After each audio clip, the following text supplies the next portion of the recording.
সময় যত যাচ্ছে মোহাম্মদ সিরাজ নিজেকে প্রমাণ করছেন এবং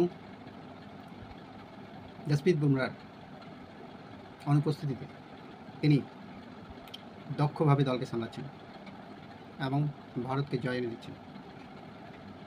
গত ইংল্যান্ড সিরিজে তিনি পরপর 3 উইকেট নিয়ে যেভাবে ভারতকে জয় এনে দিয়েছিলেন এবং একটা সিরিজকে ড্র রাখতে সাহায্য করেছিলেন, সেই মোহাম্মদ সিরাজ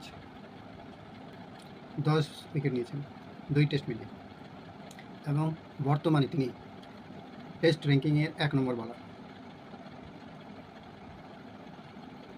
তিনি 37 উইকেট নিয়েছেন এবার এবং তিনি সব বলারকে টপকে আছেন।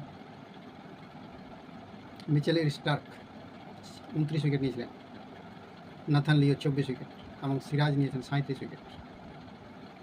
বর্তমান টেস্ট র্যাঙ্কিংয়ে সিরাজ 1 নম্বর।